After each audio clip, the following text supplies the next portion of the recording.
بسم اللہ الرحمن الرحیم۔ السلام علیکم بابرما، پرے پرے ہو جاؤ، ہم روزے دار ہیں۔ میں کوئی دینی گفتگو کرنے کے لیے نہیں آیا، میں نے بالکل دنیا داری کی سادہ سی گفتگو کرنی ہے۔ رمضان المبارک کے آغاز سے قبل ایک افراتفری کا عالم ہوتا ہے، بے سکونی، رش، ہر طرف ٹریفک جیم، اور پھر رمضان المبارک میں تو سونے پہ سہاگا۔ افطاری کے ٹائم پہ اگر آپ نے ہاسپٹل جانا ہو تو آپ نہیں جا سکتے، کیونکہ ہر جگہ ہر بندہ جلدی میں ہوتا ہے، ایسے لگتا ہے جیسے ملک میں ایمرجنسی نافذ ہو گئی۔ پرے پرے ہو جاؤ، پرے پرے ہو جاؤ، مطلب ایسی کیا پریشانی لاحق ہو جاتی ہے جسے میں سمجھنے سے قاصر ہوں۔ رمضان بنیادی طور پہ ہے کیا؟ کبھی کسی نے نہ اس پہ غور کیا، نہ ہمیں کسی عالم دین نے بتایا۔ ایک عالم دین کا کہنا ہے کہ بنیادی طور پہ رمضان المبارک نزول قرآن کے شکرانے کے طور پہ قائم کیا گیا۔ رمضان المبارک میں اللہ کریم نے قرآن کریم نازل کیا، اور اس بات کا شکر ادا کرنے کے لیے رمضان المبارک قائم کیا گیا کہ ہم رب العالمین کا شکر ادا کر سکیں کہ اس نے ایک مکمل حیات کا نصاب، ایک ضابطہ ہمیں عطا کیا۔ رمضان المبارک ہمیں درس دیتا ہے کہ بھوک اور پیاس کو کیسے محسوس کیا جا سکتا ہے۔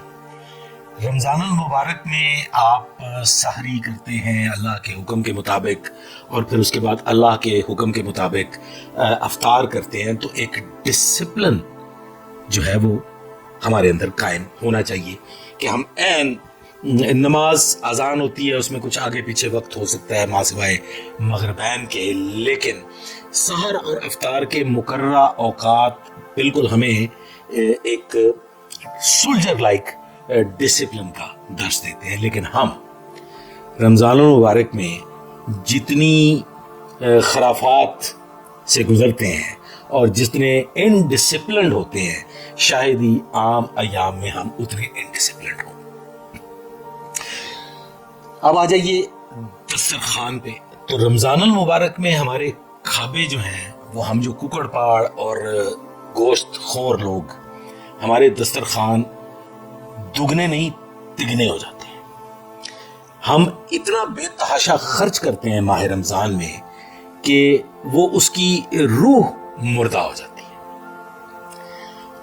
کبھی آپ نے یہ سوچا اپنے دسترخوان کو دیکھ کے کہ کسی غریب اور نادار پہ کیا گزرتی ہوگی جب ہم رمضان المبارک کی افطار کے لیے ارینجمنٹس کر رہے ہوتے ہیں، جب ہم جلیبیاں، سموسے، کچوریاں، cream roll, vegetable roll, chicken roll اور پتہ نہیں کون کون سے رول رہے ہوتے ہیں۔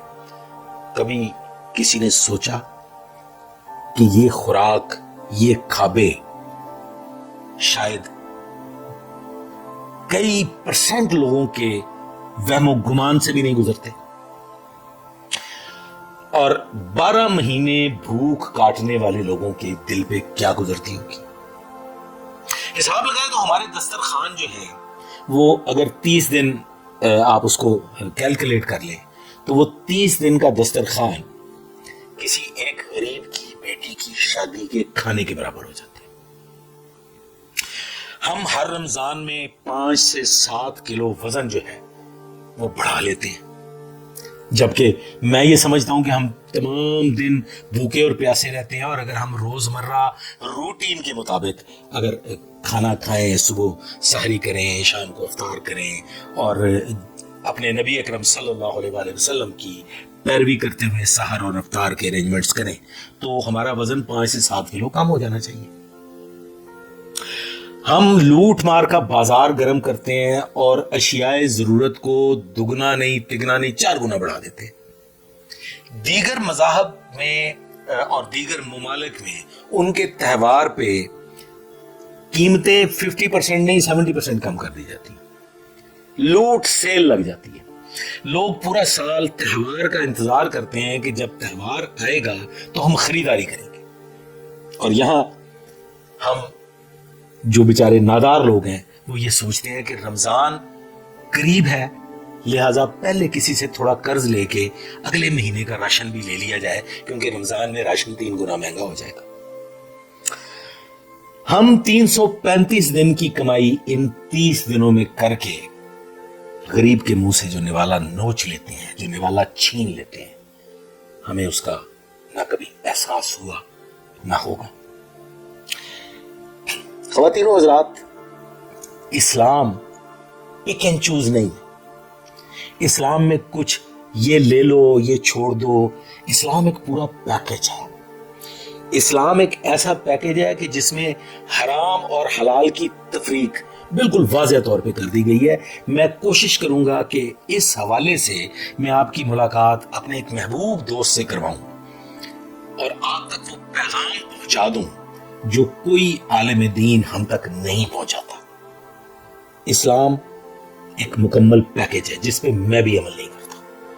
میں تو خود کو ایک انتہائی خطا کار، ایک گناہ کار، ایک نامکمل انسان سمجھتا ہوں۔ دین اسلام کی پیروی تو بہت دور کی بات ہے۔ رمضان المبارک میں ہم سکون کی تلاش کی بجائے عیاشی اور بسیار خوری کے قائل ہو چکے ہیں۔ ہم عمرہ اور رؤسا کے لیے افطار ڈنرز کا ارینجمنٹ کرتے ہیں۔ ہم ایسے لوگوں کو اور پیٹ بھر کھلاتے ہیں جو پورا سال وہ کھانا تناول کرتے ہیں، وہ منو سلوہ تلاوت کرتے ہیں جو کسی غریب آدمی کو شاید کبھی خواب میں بھی نہیں دکھائی دیتا۔ خواتین و حضرات، اسلام کا پورا پیکج لینا پڑتا ہے۔ یہ وہ پیکج ہے جس میں سے آپ کچھ مائنس نہیں کر سکتے۔ اور یاد رکھیے گا کہ اگر آپ اس مکمل پیکج پہ عمل درآمد نہیں کرتے تو آپ دین اسلام کے دائرے میں داخل نہیں ہو سکتے۔ تو مجھ سمیت خود کو مسلمان کہنے والے کاش رمضان المبارک کے 30 دنوں میں آقا محمد مصطفیٰ صلی اللہ علیہ وآلہ وسلم کے اسوہ پر چل کے، آقا صلی اللہ علیہ وآلہ وسلم کے عین مطابق ان کی پیروی کرتے ہوئے 30 دن کے لیے اسلام قبول کر لیں، تو شاید روز قیامت ہم اللہ رب العزت کو جواب دینے لائق ہو۔